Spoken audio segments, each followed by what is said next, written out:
VOD বাংলার নিয়মিত আয়োজন ভিওডির রাজকথনে আপনাদেরকে স্বাগত জানাচ্ছি। আমি মিনহাজুল ইসলাম। আজকে আমাদের সাথে অতিথি হিসেবে উপস্থিত আছে কর্নেল অবসরপ্রাপ্ত মোহাম্মদ জগলুল হাসান। তিনি একই সাথে ভূ রাজনীতিক ও নিরাপত্তা বিশ্লেষক। আমরা তার সাথে কথা বলবো সমসাময়িক বেশ কিছু বিষয় নিয়ে। ভাই কেমন আছেন? ধন্যবাদ, ভালো আছি। এবং আমি প্রথমেই আপনার মারফতে ভিওডির যারা দর্শক আছেন সবাইকে আমি কৃতজ্ঞতা জানাচ্ছি এবং আমার ইন্টারভিউ করার জন্য এবং আমার বক্তব্য শোনার জন্য। অনেকে বলছে যে জুলাই আন্দোলনে বিএনপির কোনো অবদান নেই। অনেককে বলতে শোনা যাচ্ছে যে বিএনপি 16 বছরে একটি ট্রাকও সরাতে পারেনি। এই বিষয়ে আসলে আপনার মতামত কি বলবেন? খুব ইন্টারেস্টিং প্রশ্ন করেছেন। তো আমি যেটা বলবো যে আমাদের এই ধরনের কথা যারা বলে তারা অর্বাচীনরাই বলছে, আমি সেটাই বলবো। কারণ আপনি যদি একটা রেভলিউশন সম্পর্কে স্টাডি করেন তাহলে আপনি এই ধরনের কথা বলবেন না। কারণ বিপ্লবের অনেক পদ্ধতি বা অনেক তাত্ত্বিক মতবাদ বা তাত্ত্বিক থিওরি যেগুলো আছে সেগুলো লেফট স্ট্র্যাটেজি, রাইট স্ট্র্যাটেজি, মাস স্ট্র্যাটেজি, এটা আপনাকে পড়তে হবে, বুঝতে হবে। একটা বিপ্লব এমনি হয় না। এখন আর জাস্ট একটা উদাহরণ দিই আমি মাঝখানে। ফ্রেঞ্চ রেভলিউশন কীভাবে শুরু হলো? যখন অ্যানামারিকে যে বলা হলো যে জনগণ রুটি পাচ্ছে না, তো উনি বললেন যে রুটি পাচ্ছে না তো কেক খান। তো এটাতেই জনগণ কিন্তু রাস্তাঘাটে বা টেনিস কোর্টে নেমে এসে তারপর বিপ্লব শুরু হয়ে গেলো। এখন যদি আপনি ভাবেন যে এই কথার মাধ্যমে বিপ্লব শুরু হয়েছে তাহলে কিন্তু হবে না। কারণ একটা বিপ্লবের যে মাস স্ট্র্যাটেজির কথা আমি বলছিলাম, যে একটা রাজনৈতিক ক্ষেত্রে যে অসন্তোষ থাকে জনগণের ভিতরে দীর্ঘদিন যাবৎ কথা না বলার অধিকার, তার মৌলিক অধিকার, সেগুলো থেকে মানুষ নিষ্পেষিত হয়। অর্থনৈতিক অধিকার, তার যে সুখী সমৃদ্ধ জীবনযাপন করার কথা সেটা সে পায় না।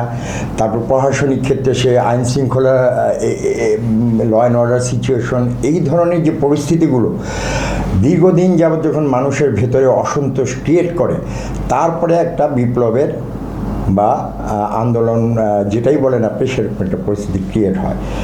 তো এই প্রশ্নটা আমি উত্তর দিব দুইভাবে। প্রথমে আমি যদি বলি যে জুলাইয়ের এটা বিপ্লব, আমি বলবো না। বিপ্লবের আমার যে পড়াশোনা বিপ্লব সম্পর্কে, রেভলিউশন সম্পর্কে, সেগুলোর ক্রাইটেরিয়াতে ধরলে এটা একটা বিপ্লব হয় না। বিপ্লব আমি তখনই বলতাম এটাকে যদি বিপ্লবের পরে দেখা যেত যে চসেস্কুর মতো শেখ হাসিনার লাশ ঝুলতেছে এই শহরে শহরে, মোড়ে মোড়ে আওয়ামী লীগের ফ্যাসিস্ট যারা লিডার মানুষকে শোষণ করেছে তাদের সবার লাশ ঝুলতেছে, এবং একটা বিপ্লবী সরকার গঠন হয়েছে। এরকম কনস্টিটিউশনে কী হবে, নির্বাচন কবে হবে কি না হবে, এগুলো কোনো দ্বিধাদ্বন্দ্ব নেই। রেভলিউশনারি সরকার গঠন হয়েছে এবং তারা যতদিন দরকার রিফর্ম করে তারপরে পরবর্তী পলিটিক্যাল প্রসেসে বা রেভলিউশনের মাধ্যমেই সাধারণত রেভলিউশনারি সরকার নাকি পরিবর্তন হয় সেটা। তো সেরকম কিছু হলে আমি বলতাম যে এটা একটা মানে বিপ্লব। বাট এটা একটা বড় আন্দোলন বলাই আমি বলবো যে যুক্তিযুক্ত। বাট তারপরেও এই ছাত্ররা যদি বলে থাকে এটা, বা অন্য কেউ যদি বলে থাকে যে বিএনপির এটাতে অবদান নেই, শুধু বিএনপির কেন, এই ফ্যাসিস্ট আমলে যে কয়টা রাজনৈতিক দল ছিল সবারই অবদান আছে। কারণ এই দীর্ঘদিন যাবৎ এই যে নির্বাচন ব্যবস্থাকে ধ্বংস করা, এটা সম্পর্কে জনমত তৈরি করা, এটা সম্পর্কে আন্তর্জাতিক ক্ষেত্রে উপস্থাপন করা, তারপরে ধরেন যে এই যে শোষণ হচ্ছে, এই যে একটা প্রতিবেশী দেশের আর একটা দেশের উপর নিয়ন্ত্রণ, এই ব্যাপারে ইন্টারন্যাশনাল বা আন্তর্জাতিক মতবাদ তৈরি করা। তারপরে বিএনপির নেতা বা আমাদের নেতা তারেক জিয়া সাহেব যে বিদেশ থেকে উনি এই তার দলের যে জনগণকে বা দলের যে সমর্থকদেরকে সংগঠিত করে রেখেছেন এবং এটাকে বিভক্তি হতে দেন নাই। একটা জনমত বা একটা শক্তিশালী একটা রাজনৈতিক দল হিসাবে তারা যেভাবে বিভিন্ন কর্মকাণ্ড পরিচালনা করেছেন, এগুলোর অবদানকে যদি অস্বীকার করে বলা হয় যে মাত্র 30 দিন এটা বিপ্লব হয়ে গেছে বা আন্দোলন এটা চূড়ান্ত ফল বা চূড়ান্ত রূপ পেয়েছে, তাহলে কিন্তু এটা মানে খুব অস্বীকার, মানে এটা খুব অন্যায় হবে আর কি। এখানে ইভেন যখন এই আন্দোলনটা চলছিল তখন দেখেন আমিও গিয়েছি। আমি কিন্তু 28 বা 29 তারিখে ডিওএইচএসের মিছিলে গিয়েছি আমি, তো আমি গিয়েছি কিন্তু যে আমার কন্যা সে নিরাপদ নয়, কারণ যখন ফ্যাসিস্ট আওয়ামী লীগ ছাত্রলীগের নেতারা এসে আমার মিরপুরে অ্যাটাকটা হয়েছিল আমার বাসায়, আমার মেয়ে 3 জন আহত ছাত্র নিয়ে এসেছিল। তো সেই ক্ষেত্রে দেখা গেল যে তারা এসে তখন থ্রেট দেওয়া শুরু করলো। তখন যখন আমার মনে হলো যে পিতা হিসেবে আমার সন্তানকে যদি আমি সেফ না রাখতে না পারি, তাহলে আমার কি এই জীবনযাপন বা কী বেঁচে থাকা, তখন কিন্তু আমি মিছিলে গিয়েছি, তখন কিন্তু আমি আন্দোলনে নেমেছি। তো এখানে ওই যে 16 বছর যাবৎ মানুষের বঞ্চনা, শোষণ, রাজনৈতিক, অর্থনৈতিক, প্রশাসনিক প্রত্যেকটা ক্ষেত্রে এবং পার্শ্ববর্তী একটা দেশের আধিপত্য, এটা জনমনে যে অসন্তুষ্ট সৃষ্টি করেছে, সেটা হয়তো ছাত্ররা আন্দোলনের মাধ্যমে স্পার্কিং করিয়েছে। যেটা ওই যে ফ্রেঞ্চ রেভলিউশনের আমি উদাহরণ দিলাম, যে আনামারির একটা কথাই শুরু হয়ে গিয়েছিল, এইখানে তাদের এই ব্যাপারটা কাজ করেছে। বাট এটার মানে এটা নয় যে বিএনপি বা অন্যান্য দল এটাতে কিছু করেনি। এই 16 বছরে যে জনমত তৈরি করা, ইন্টারন্যাশনালাইজ করা, মানুষকে সংগঠিত করা, অন্যায়কে চেনানো এবং গণতান্ত্রিক অধিকারকে চেনানো এবং গণতান্ত্রিক অধিকার থেকে মানুষ যে বঞ্চিত হচ্ছে সেটা সম্পর্কে জনমত তৈরি করা, এগুলোতে তো দীর্ঘদিনের অবদান অবশ্যই আছে, এটাকে অস্বীকার করার কোনো উপায় নেই। এবং তার ফল বরং এই ছাত্ররা পেয়েছে আমি মনে করি, বা এই জুলাই আন্দোলন পেয়েছে। যে সিচুয়েশনটা রাইভ হয়েছিল তখন এটা স্পার্কিং করার জন্য তারা যে মানে অ্যাডভান্টেজটা পেয়েছে বলে আমি মনে করি। আমরা জানি একটা অন্তর্বর্তীকালীন সরকার আমাদের দেশ পরিচালনা করছে এবং একটি সংস্কার কার্যক্রম চলমান রয়েছে। এখন এই মুহূর্তে অনেকে বলছে যে এই সরকারটি আরও দীর্ঘস্থায়ী হোক, অনেকে বলছে আরও 5 বছর থাকুক। এই বিষয়ে আসলে আপনার মতামতটা কি? এটা একটা গুরুত্বপূর্ণ প্রশ্ন করেছেন। তো যেটা হচ্ছে যে আপনি রিফর্ম সম্পর্কে পড়াশোনা করতে হবে। হ্যাঁ, আমি দুটো বই রেফারেন্স দিচ্ছি, যে an overview of political reform, T S. হ্যারিসের, অ্যান্ড আরেকটা হচ্ছে যে পলিটিক্যাল রিফর্ম রিকনসিডার্ড। এই দুটো পড়লে এই রিফর্ম সম্পর্কে অনেক মানে আপনি আন্ডারস্ট্যান্ডিংটা ডেভেলপ করবে। রিফর্ম কিন্তু ইজ নট রিপেয়ার, যেটা আমি আগেও একটা মিডিয়াতে বলেছিলাম, যে আপনি ধরেন যে একটা গাড়ির টায়ার আপনি রিপেয়ার করছেন, ছোট একটা ফল্ট হয়েছে, আপনি রিপেয়ার করে নিয়ে গাড়ি চালানো শুরু করেছেন। But reform is a total paradigm change, একটা কালচারাল চেঞ্জ, সিস্টেম চেঞ্জ। এটা কিন্তু এই 1-2 বছরে এটা হবে না, এটা একটা দীর্ঘমেয়াদী ব্যাপার, 15-20 বছর লেগে যেতে পারে। তাহলে কি তত্ত্বাবধায়ক সরকার 15-20 বছর থাকবে? কারণ তত্ত্বাবধায়ক সরকার তো আসলে ডেমোক্রেটিক সিস্টেম, একটা অথরাইজড প্রসেস না। বেসিক যে ডেমোক্রেটিক থিওরি আছে সেখানেও কিন্তু এটা নেই। নির্বাচন কমিশন নির্বাচন করার কথা, কিন্তু আমরা রিয়েলিটি ড্রিভেন অপশন হিসাবে আমাদের জাতিগত যে আমি বলবো যে একটা অসহিষ্ণুতা, তার রিয়েলিটি ড্রিভেন অপশন হচ্ছে এই তত্ত্বাবধায়ক সরকার। ওয়েল, এটা ভালো করার জন্য, কিন্তু কথা হচ্ছে যে এটা কতদিন থাকবে। তত্ত্বাবধায়ক সরকারের সবচেয়ে বড় লিমিটেশন যেটা হচ্ছে, তার সাথে জনগণ নেই। হ্যাঁ, এখন কিছু শোনা যাচ্ছে 5 বছর এই অনুষ্ঠান, এটা কিন্তু মাস পিপলকে ডিপিট করেন, এটা বাস্তবতা, এটাতে অস্বীকার করার কিছু নেই। আপনি ওই গ্রামে গঞ্জে যে হাজারো মানুষ আছে, মানে 80% যে আমাদের যে জনগোষ্ঠী আছে, তারা কিন্তু এই রিফর্ম কি এটা বুঝেও না, ঠিক আছে, বা তার এই রিফর্মের সুবিধা সে কী পাবে সেটাও সে তেমন করে তার আন্ডারস্ট্যান্ডিংয়ে নাই। তো এখন কথা হচ্ছে যে সুশীল সমাজ, শিক্ষিত সমাজের ভিতরে এটা হয়তো বা একটা আবেদন ক্রিয়েট করেছে, কারণ রাজনৈতিক দুর্বৃত্তায়ন এবং গত 16 বছরের রাজনীতির প্রতি যে মানুষের বিতৃষ্ণা, সেটা থেকেই হয়তো এটা হচ্ছে। কিন্তু এটা কি আসলেই একটা পদ্ধতিগত ব্যবস্থা? তত্ত্বাবধায়ক সরকার 10 বছর থাকবে, 15 বছর থাকবে, তার তো লেজিটিমেসি লাগবে। কারণ আপনি তো at the end of the day, democracy is a government of the people, for the people and by the people. এখানে পিপল তো নেই। পিপল না থাকলে কি এটা ডেমোক্রেটিক প্রসেস হবে? This is a basic question, ঠিক আছে। তো সেই জিনিসটার জন্যই আর কি। আর রিফর্ম যদি আপনি, যেহেতু দীর্ঘমেয়াদী প্রসেস, এটা বাস্তবায়নের একটা ব্যাপার আছে। আপনি রিফর্ম কিছু পলিসি করে গেলেন, কিন্তু সেটার বাস্তবায়ন হলো না, তাহলে তো আপনার এই রিফর্ম ভ্যালুলেস। 1/11-এর সময় কিন্তু আমি ছিলাম তখন পার্ট অফ দ্য আর্মি, আমরা এরকম অনেক রিফর্ম করা হয়েছিল, কিন্তু একটাও কি আছে? আপনি ইতিহাসে দেখেন এই রিফর্ম সম্রাট আকবরও কিন্তু অনেক রিফর্ম করে গিয়েছিল, উনি একটা ধর্মীয় রিফর্মও করেছিলেন, দিন ইলাহি নামে একটা ধর্ম করেছিলেন, ওটা কই আছে? কারণ জনগণ এটাকে ধারণ করেনি। ওই রাজনৈতিক শক্তি বা জনগণ যদি ধারণ না করে তাহলে এটা বাস্তবায়ন বা ইমপ্লিমেন্টেশন কখনো হবে না, সেটা প্রতিষ্ঠা হবে না। তো সেই জন্য আমি বলবো যে এই রিফর্মটা করতে হলে রাজনৈতিক শক্তিকে নিয়েই করতে হবে, তাদেরকে সাথে নিয়ে করতে হবে, দুই পক্ষেরই একটা কনসিডারেশন থাকতে হবে, সময়টা কতটুকু হবে, খুব বেশি দীর্ঘ যেন না হয়ে যায়। আবার রাজনৈতিক দলগুলোকেও একটা সময় দিতে হবে, কারণ রাজনৈতিক দল বিএনপি, আমিও বিএনপি করি, তো বিএনপি হিসাবে রাজনৈতিক দল হিসাবে আপনার সমর্থন চাইতেই পারে, তারা নির্বাচন চাইতেই পারে, এটা রাজনৈতিক প্রক্রিয়া, এটা অন্যায় কিছু না, ঠিক আছে, তারা চাইতেই পারে। বাট এই রিফর্মেরও কিছু দরকার আছে, যাতে ওই গত 16 বছর আওয়ামী লীগ যেভাবে প্রত্যেকটা প্রতিষ্ঠান ধ্বংস করেছে, নির্বাচন ব্যবস্থা ধ্বংস করেছে, মানুষের গণতান্ত্রিক অধিকার ধ্বংস করেছে, এই জিনিসগুলো যেন আর পুনরাবৃত্তি না হয় তার জন্য কিছু পলিসি রিফর্ম করতে হবে।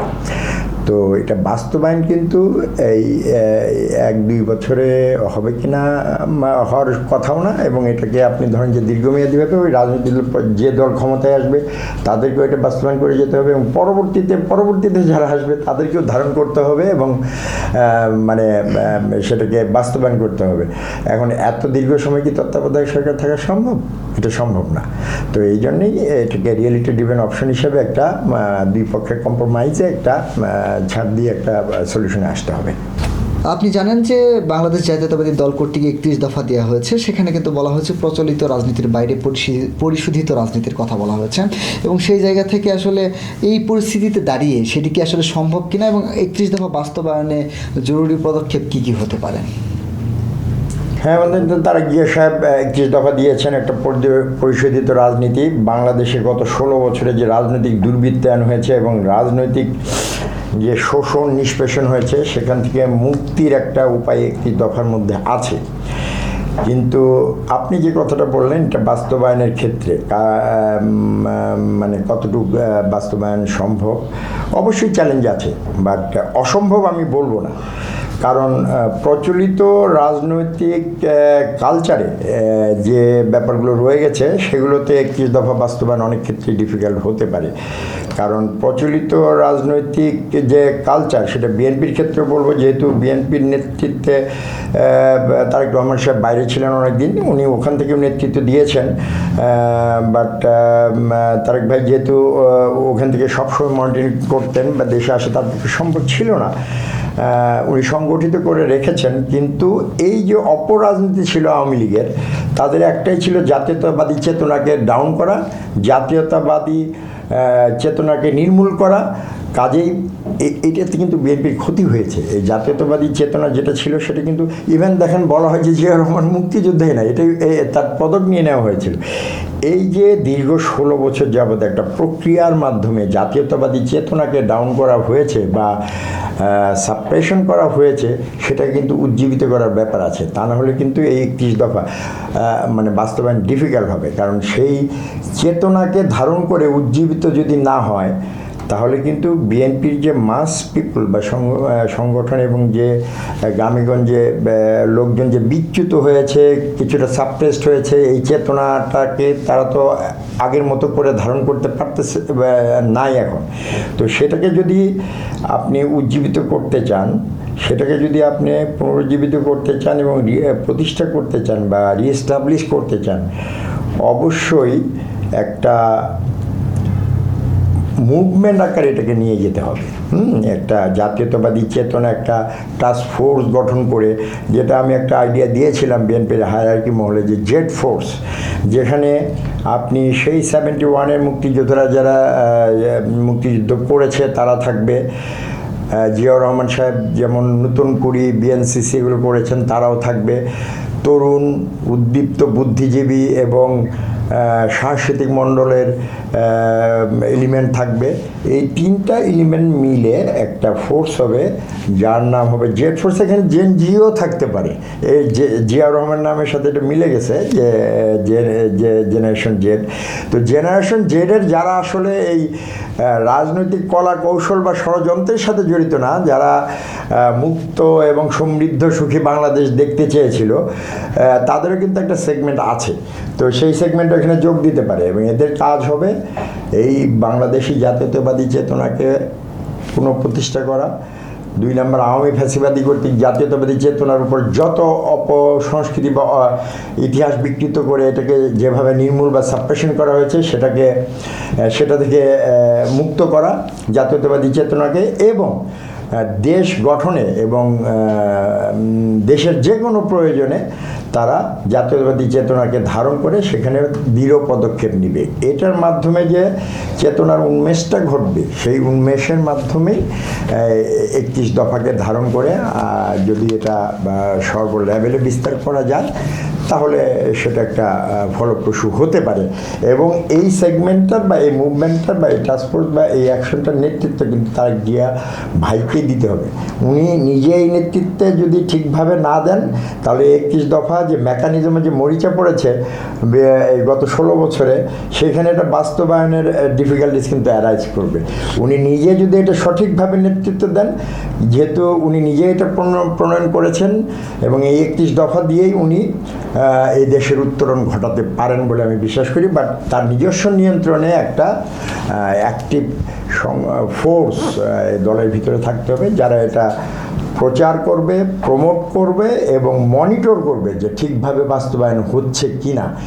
কারণ প্রচলিত রাজনীতিতে যারা অভ্যস্ত হয়ে গেছে বা গত 16 বছরে এই আমি বলবো যে মরিচা ধরা রাজনীতি, যেটা তারা বিএনপির ভেতরেও এটার প্রভাব বিস্তার মানে এফেক্ট হয়েছে, তো সেখান থেকে মুক্ত করে আনার জন্য এই ধরনের একটা ফোর্স দরকার দলের ভিতরে, যেটা আমি মনে করি। সেটাকে আমি নাম দিয়েছিলাম জেড ফোর্স। যে কনসেপ্ট পেপার আমার লেখা আছে, এটা হয়তো বা তারেক ভাই আসার পরে এটা নিয়ে আলোচনা হতে পারে, আমি যে খবরটা জানি। এই যে অন্তর্বর্তীকালীন সরকারের সময়সীমা, এটাকে আপনি কীভাবে মূল্যায়ন করবেন এবং সংস্কার কার্যক্রম কতটুকু দৃশ্যমান এবং আইন শৃঙ্খলা পরিস্থিতি নিয়ে আপনি সন্তুষ্ট কিনা? আপনি যদি বলেন জিয়াউর রহমানকে, আমি সেটা বলবো যে দেশের ক্রান্তিকালে মানে 25শে মার্চ হচ্ছে বাঙালি জাতির অস্তিত্বের সংকট, 3 থেকে 7 নভেম্বর অস্তিত্বের সংকট, এই দুইটা ক্ষেত্রে কিন্তু উনি দাঁড়িয়েছেন। এবং 25শে March he was the first man we revolt বলে পাকিস্তানি সেনাবাহিনীর বা পাকিস্তানি অপশাসনের বিরুদ্ধে দাঁড়িয়েছেন। এই জেড ফোর্সও এই যে রাজনৈতিক দুর্বৃত্তায়ন বা অপসংস্কৃতি যেগুলো আছে সেগুলোর বিরুদ্ধে দাঁড়াবে। এবং জিয়াউর রহমান, শহীদ প্রেসিডেন্ট জিয়াউর রহমান যে বাংলাদেশি জাতীয়তাবাদের যে কথা বলে গেছেন, সেই জাতীয়তাবাদের উন্মেষ ঘটাবে। এবং এটার এলিমেন্ট কারা থাকতেছে দেখেন, যে সেই যে তার সাথে যারা যে মানে যুদ্ধ করেছিল, তারাও কিন্তু কিছু এলিমেন্ট আমি এর ভিতরে নিয়েছি আর কি, যারা 8 বেঙ্গল এবং আমি 2 ফিল্ড রেজিমেন্ট আর্টিলারি অফিসার, রসনারা ব্যাটারি, যারা জেড ফোর্সের অংশ ছিল। সো তারা সেই 71-এ জিয়াউর রহমান সাহেবকে, তারা প্রেসিডেন্ট জিয়াউর রহমানকে তারা একটা আইডল হিসেবে দেখেছেন, তার নেতৃত্ব দেখেছেন। So they are the right man to propagate যে জিয়াউর রহমানের অসাধারণ নেতৃত্বের যে গুণাবলী, মানে এটা নিয়ে আমি আরেক সময় কথা বলবো। তার নেতৃত্বের গুণাবলী তো এই দেশে তো মানে ধরেন যে অন্য কোনো নেতার ভিতরে আপনি এগুলো পাবেন না, যার জন্য তার মাত্র 4 বছরের রাজনীতি বাকিদের 30-35 বছরের রাজনীতিকে চ্যালেঞ্জ করে টিকে আছে। বিকজ আনকোশ্চেনেবল লিডারশিপ ছিল, তার সততা ছিল আনকোশ্চেনেবল। তো তারা তো তাকে দেখেছে, জেড ফোর্সে যারা যুদ্ধ করেছে। সো এই যে দেখেন, আওয়ামী ফ্যাসিবাদী সরকার বলেছে উনি যুদ্ধ করেন নাই, তো তারাই বলুক, তারাই প্রমোট করুক, ওনাকে যুদ্ধক্ষেত্রে জিয়াউর রহমান সাহেব কী করেছেন দেখুক, এবং কিভাবে উনি অর্গানাইজ করেছেন এবং কিভাবে প্রথম উই রিভল্ট বলে বের হয়ে গিয়েছেন। তো এগুলো তো হিস্ট্রিক্যাল ডকুমেন্ট। তো সেই এভিডেন্সগুলো সেগুলো থেকে প্রমোট হোক জাতীয়তা তার চেতনা। এবং পরবর্তীতে উনি যখন প্রেসিডেন্ট ছিলেন, তখন যে জাতীয়তাবাদ চেতনা এবং একটা দেশকে এগিয়ে নিয়ে যাওয়া যায় চেতনা, দেখেন 71 থেকে 75 পর্যন্ত কিন্তু অরাজকতা, এরপরে দেশটাকে স্ট্যাবিলিটিতে নিয়ে গিয়েছেন জিয়াউর রহমান। তো তিনি কিভাবে নিয়ে গেছেন? He was a statesman, he was a patriot. উনি একজন অনেস্ট বেনেভোলেন্ট শাসক ছিলেন। উনি দেশের উন্নয়ন চেয়েছেন এবং উনার যে গ্রামে গঞ্জে পদে পদে হেঁটে যাওয়া, মানুষের কাছে যাওয়া, এগুলো তো মিথ্যা না। এই চেতনাটা যদি ধারণ করা যায় এবং এই চেতনাটা যদি আপনার বিএনপি এবং অন্যান্য রাজনৈতিক দলের মধ্যে ছড়িয়ে দেওয়া যায়, সেটাই হবে জাতীয়তাবাদী চেতনার উন্মেষ। এবং যেটাকে জন্যই এই জেড ফোর্সের আইডিয়াটা, এখানে একটা ফোর্স এলিমেন্ট থাকবে, কালচারাল এলিমেন্ট থাকবে, একটা ইন্টেলেকচুয়াল এলিমেন্ট থাকবে। এটা একটা আর্থসামাজিক ফোর্স। কারণ আপনি প্রচলিত রাজনীতির যে ধারা, সেখানে কিন্তু এই চাঁদাবাজি এখনও আছে।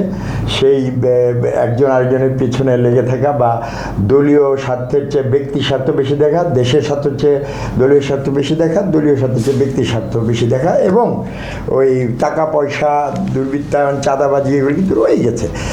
এবং বিএনপি গত 16 বছরে যেহেতু আমাদের নেতা দূরে ছিলেন, এখানে হয়তো বা আরও ওরকম নিয়ন্ত্রণটা না থাকাতে এগুলো ছড়িয়ে গেছে। তো এইটা থেকে বের করে আনার জন্য কিন্তু তাকে একটা পিওর এলিমেন্ট লাগবে।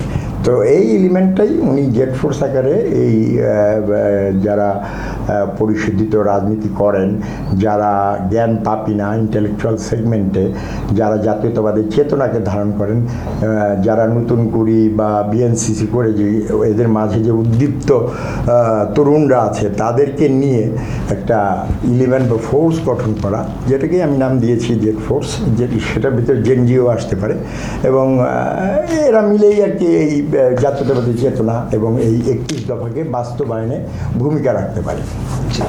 বাংলাদেশের বর্তমান রাজনৈতিক পরিস্থিতি নিয়ে আপনার মতামত কি, এবং কিভাবে আসলে একটি সুষ্ঠু এবং গণতান্ত্রিক পরিবেশ নিশ্চিত করা যায় রাজনীতিতে? এই বিষয়টা আমরা আরেকটু ক্লিয়ার হতে চাই। সেটা হচ্ছে যে আমরা দেখি বাংলাদেশ ইসলামী ছাত্র শিবির একটি ধর্মীয় রাজনৈতিক সংগঠন, এবং বাম রাজনীতির যে সংগঠন বলছে সমাজতান্ত্রিক এবং হচ্ছে আমরা দেখি ছাত্র ইউনিয়ন, তারা কিন্তু তাদের যে সমাজতন্ত্র চিন্তা ভাবনা সেগুলো নিয়ে, এবং সেই জায়গা থেকে এই জেড ফোর্সটা কি আসলে জেএনজি থাকবে, তার মধ্যে যারা জেড ফোর্সে কাজ করছে তারা থাকবে। তো এইখানে এক একটি জিয়াউর রহমান তৈরি হচ্ছে কিনা, বা তার আদর্শ নিয়ে রাজনীতিতে চলে আসবে এমন মানুষ তৈরি করার জন্য জেড ফোর্স কাজ করবে কিনা, এরকম কোনো কিছু? রাইট, আপনি ভালো কথা বলেছেন যে এক একটি জিয়াউর রহমান যদি তৈরি হয়, আমি বলবো যে এক একটি জিয়াউর রহমান কেন, তার 100 ভাগের 1 ভাগও যদি তৈরি হয় এবং তার চেতনা, তার যে লিডারশিপ, নেতৃত্ব এবং তার যে স্টেটসম্যানশিপ, এটা যদি আমরা নাগরিকরা 1% ধারণ করতে পারি, আমাদের দেশ অনেক এগিয়ে যাবে। এই জন্যই তো বললাম আমি, দেখেন উনি 4 বছর রাজনীতি উনি কি করে গেছেন, দেশের স্ট্যাবিলিটি নিয়ে গেছেন এবং গ্রামে গঞ্জে হেঁটেছেন। উনি মানে আসলেই চেয়েছেন যে এই দেশটা উন্নত হোক, এবং ওই ফলগুলো কিন্তু আমরা পাচ্ছি। আপনি দেখেন যে আজকে যে রেমিটেন্স, ফরেন মানে আপনার রেমিটেন্স আমরা যেটা পাচ্ছি, ফরেন রেমিটেন্স, সেটা কিন্তু তার ক্রিয়েশন।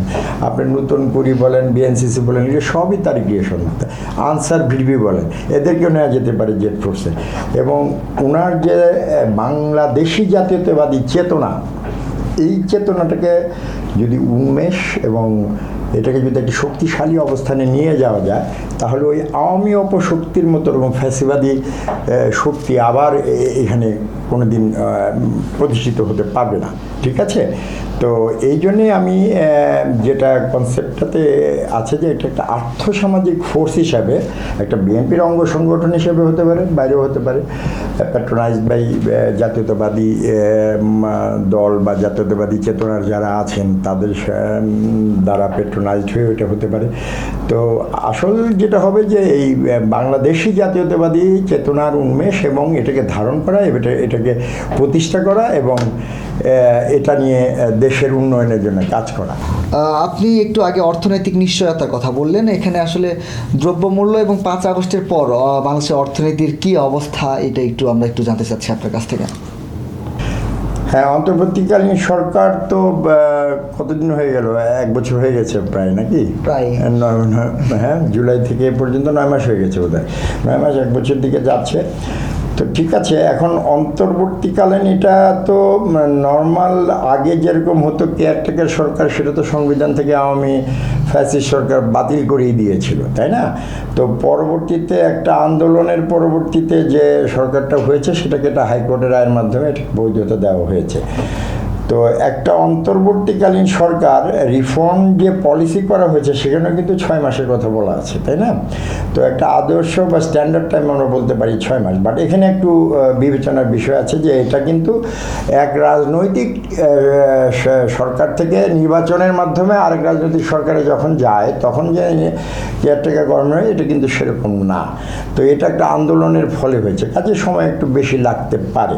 তো এখন কথা হচ্ছে যেটা কতদিন, যে জিনিসগুলো বললাম যে রাজনৈতিক মানে তত্ত্বাবধায়ক সরকারের সবচেয়ে বড় লিমিটেশন যেটা হচ্ছে জনগণের শক্তিটা তাদের পেছনে থাকে না। তো সেই জন্যে আর কি ধরেন যে অনেক কিছু বাস্তবায়নের ক্ষেত্রে জনগণকে সাথে নিয়ে যাওয়ার ব্যাপারটাতে অনেক ক্ষেত্রে ডিফিকাল্টিজ আছে। আপনি একটা জাস্ট উদাহরণ দিই আপনাকে, যে এই যে রিফর্ম পলিসি বলছেন বা এই যে আপনি বৈদেশিক সাহায্য আনছেন, আমি বাস্তবতার কথা বলছি, আমি কোনো ইমোশনাল কথা বলছি না। যদি আমাদের টোটাল জনগণ বা দেশের সিস্টেম ঠিক না হয় এবং দেশের জনগণ বা প্রত্যেকটা প্রতিষ্ঠান অঙ্গ সংগঠন যদি এটার সাথে না থাকে, এই রিফর্ম বা এই যে টাকাগুলো এসেছে টাকাগুলো কি জনগণের কাছে যাবে, নাকি ওই আগের সিস্টেম যে মাঝখানে ইন্টারমিডিয়ারিজরা বিভিন্ন প্রতিষ্ঠানে যারা আগে যেভাবে লুটপাট হতো সেরকমই লুটপাট হয়ে যাবে, তাই না? তো বাট এই প্রতিষ্ঠানের এই সিস্টেমগুলোকে কি তত্ত্বাবধায়ক সরকার সেরকম ফার্মলি মানে রিফর্ম বা ঠিক করার শক্তি রাখে কিনা, সেটা রাজনৈতিক সরকারই রাখে আমি যেটা মনে করি। তো সেই জন্যে এই রিফর্ম এতদিন হয়েছে, যে পলিসিগুলো হয়েছে সেগুলো এখনও বাস্তবায়নের পর্যায়ে যায়নি। তো আমি আশা করব যে সেগুলো পলিসিতে প্রুডেন্সি থাকবে এবং ভিশন থাকবে এবং পরবর্তী রাজনৈতিক সরকারে সেইগুলোকে বাস্তবায়ন করে যাবে এবং বেসিক যে নিডগুলো দরকার, যেগুলো ইম্পর্টেন্ট, সেগুলো হয়তো বা এই তত্ত্বাবধায়ক সরকার করে যেতে পারে। বাট দীর্ঘমেয়াদী প্রসেস, আগেই বলেছি, সেটার জন্য সময় লাগবে এবং সেটাকে রাজনৈতিক সরকারকে নিয়েই করতে হবে। তো আইন শৃঙ্খলা পরিস্থিতির ব্যাপারে আসি, যেটা আপনি বলেছেন, এই রেভলিউশন পরবর্তী যে পরিস্থিতি, এখানে কিন্তু একটা বিশেষ ফ্যাক্টর আছে। যেমন আগে যখন আমরা রাজনৈতিক আন্দোলন আগেও দেখেছি 90-তে, তখন কিন্তু পুলিশের বিরুদ্ধে আন্দোলন ছিল না, মানে আন্দোলনটা রাজনৈতিক অপোনেন্টের বিরুদ্ধে ছিল। বাট এই আন্দোলনের একটা বিশেষ দিক হচ্ছে যে পুলিশকে মানুষ আক্রমণ করেছে বা থানা অ্যাটাক করেছে, যেটা হয়েছে যে এতদিনের অসন্তোষ, কারণ ফ্যাসিবাদী আওয়ামী সরকার এই পুলিশি রাষ্ট্র প্রতিষ্ঠার জন্য পুলিশকে ব্যবহার করেছে। পুলিশকে ব্যবহার করে জনগণের কনফ্রন্টেশন হয়েছে পুলিশের সাথে, জনগণ একটা অসন্তোষ বা একটা ক্ষোভ রেখেছিল, যার ফলে পুলিশ অনেক থানা আক্রমণ করা হয়েছে, পুলিশ হত্যা করা হয়েছে। সো পুলিশের যে অ্যাডমিনিস্ট্রেশন সিস্টেমটা ভেঙে গিয়েছিল, যেমন তৎকালীন আইজি উনি পলাতক মানে পালিয়ে গিয়েছেন। তো যারা আইন শৃঙ্খলা রক্ষা করবে তারাই তো ধরেন যে স্টেবল নাই। সো এখানে একটু বিপ্লব পরবর্তীতে এমনিই একটু বিশৃঙ্খলা থাকে, তারপরে যে principal organ law and order situation control করার, তারা যেহেতু ড্যামেজড হয়ে গিয়েছিল, এই জন্য ইনিশিয়ালি অনেক বেশি দেখা গিয়েছে এবং এখন মোটামুটি হয়তো এগিয়ে আসছে। বাট ওই যেটা বললাম যে আপনার পলিটিক্যাল গভর্নমেন্ট ছাড়া অনেক কিছুই ডিফিকাল্টিস রেইজ করতে পারে। অনেক মানে মতবাদ বা অনেক দল যারা সুপ্ত অবস্থায় ছিল তারাও মানে মাঠে নেমে যেতে পারে। মাঝখানে একবার দেখেছেন আপনারা যে একটা মৌলবাদী দল যারা মিছিল করেছিল, নিষিদ্ধ দল হরকাতুল জিহাদ সম্ভবত। তো এই ধরনের বিভিন্ন উইং বেরিয়ে আসতে পারে, সোশ্যাল আনরেস্ট হতে পারে এবং এই যে কমিউনাল একটা ভায়োলেন্স বা আনরেস্টের সিচুয়েশন তৈরি হচ্ছে, এ ধরনের বিভিন্ন সিচুয়েশন তৈরি হতে পারে, যেটার জন্যে জনগণের একটা রাজনৈতিক দল যখন থাকে তখন এটাকে সুন্দরভাবে তারা রাজনৈতিক শক্তি দিয়ে এটা মোকাবেলা করতে পারে। যেটা তত্ত্বাবধায়ক সরকারের জন্য দুর্বলতা, সেই দুর্বলতাটা খুব বেশি দিন দীর্ঘায়িত হলে সেই ধরনের ব্যাপারগুলো রাইজ করবে এবং রাজনৈতিক দলগুলো তো তখন প্রতিবাদ করবে, কারণ তারা চাইবে তাদের রাজনৈতিকভাবে তাদের ক্ষমতায় যাওয়া বা নির্বাচন, এই রাজনৈতিক প্রক্রিয়াগুলো তো তারা চাইবে, সেটা তো অন্যায় কিছু চাইবে না তারা। সবশেষে আমরা আপনার কাছ থেকে একটু জানার চেষ্টা করব আন্তর্জাতিক সম্পর্ক বিষয়ে। এখানে আসলে বাংলাদেশের প্রতিবেশী দেশগুলোর সাথে কী ধরনের সম্পর্ক হওয়া উচিত এবং দেশগুলোর সাথে সম্পর্ক উন্নয়নে কী ধরনের পদক্ষেপ নেওয়া উচিত?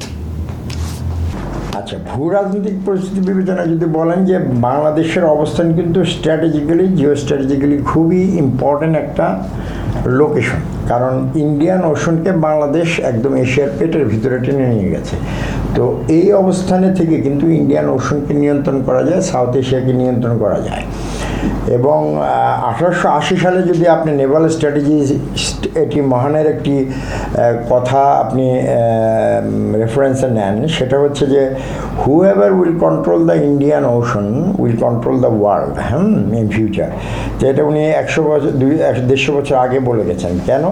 কারণ এই ইন্ডিয়ান ওশনে 6টা চ্যানেল আছে, ইম্পর্টেন্ট চ্যানেল, যেগুলো দিয়ে আপনি ধরেন যে ওয়ার্ল্ডের 80% র ম্যাটেরিয়াল কার্গো শিপ যাতায়াত করে।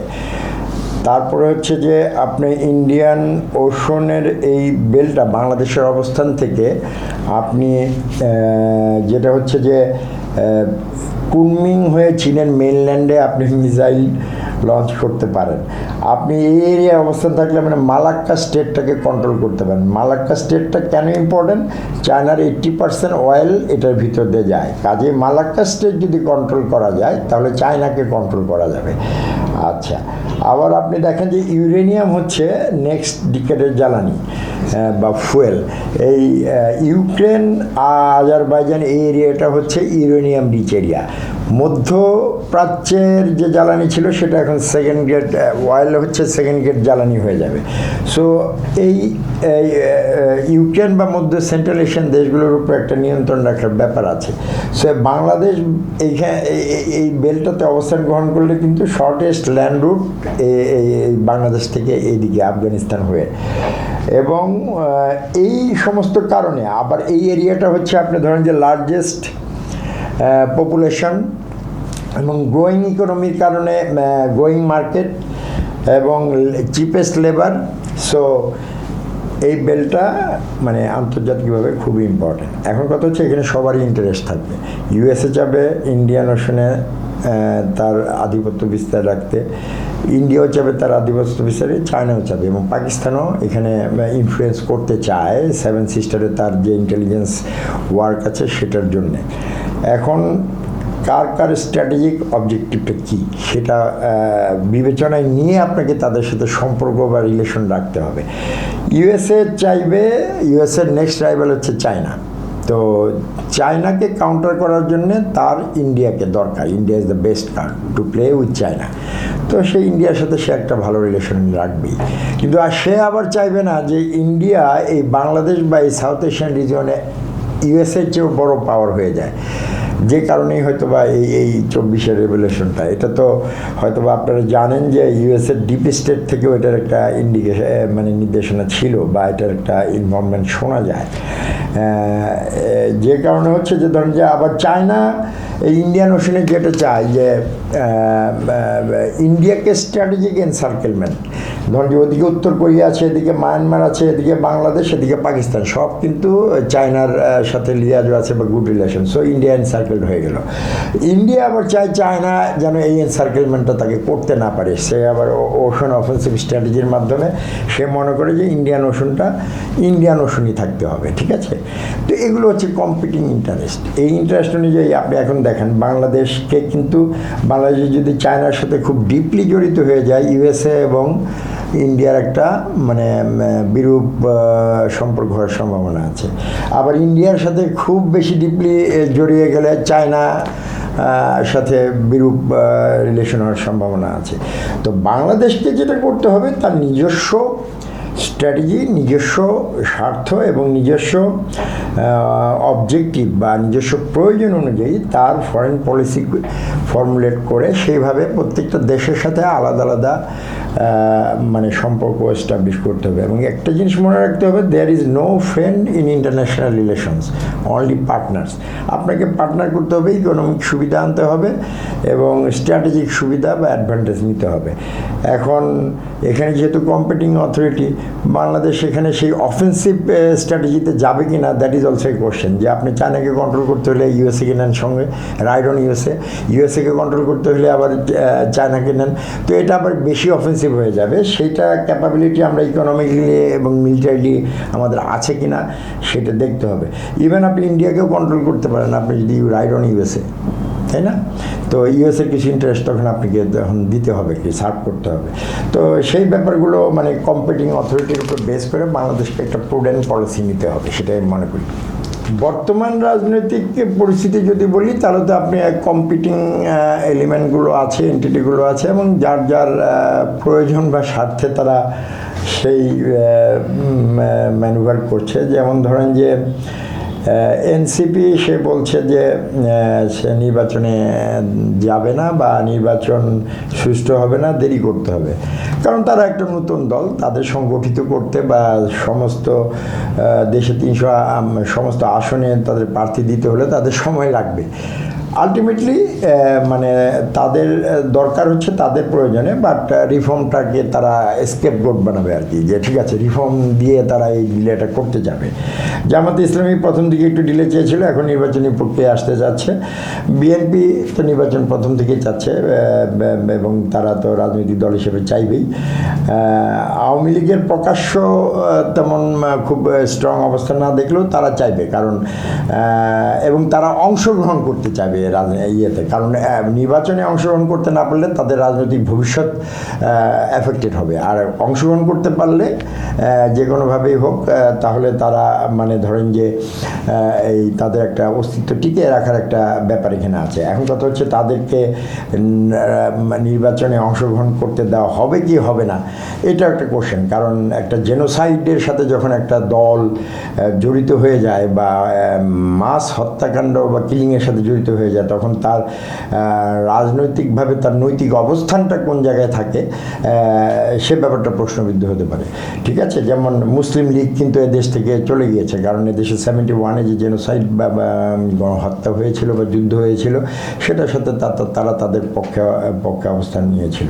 তো 24-এ যেটা হয়েছে যে কিলিংটা তো আওয়ামী লীগের করা, তো এতজন লোক মারা যাওয়া, মানুষ 16 বছর নিষ্পেষণ, সেক্ষেত্রে তার রাজনৈতিক ভবিষ্যৎ কী হবে, নির্বাচনের মাধ্যমে তাকে পুনর্বাসন করা হবে উচিত কিনা, সে ব্যাপারগুলো রয়ে গেছে। তো এই যে কম্পিটিং অথরিটিগুলো আছে, তো সবচেয়ে ইম্পর্টেন্ট ব্যাপার যেগুলো হবে যে এগুলো কিন্তু অনেক মেজর ডিসিশন, সেগুলো রাজনৈতিক সরকার নিলে ভালো হবে যেটা আমি মনে করি।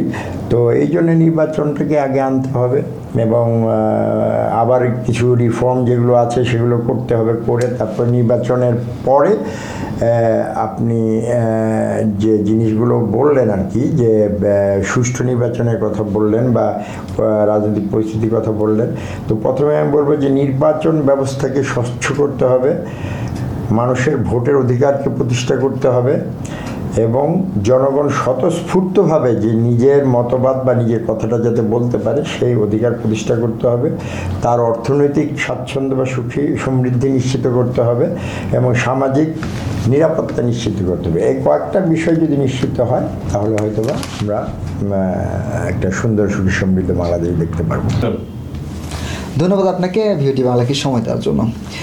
দর্শক, আপনাদেরকেও ধন্যবাদ জানাচ্ছি আমাদের নিয়মিত আয়োজন রাজকথনের সাথে থাকার জন্য। দেখা হবে পরবর্তী কোনো একটি পর্বে।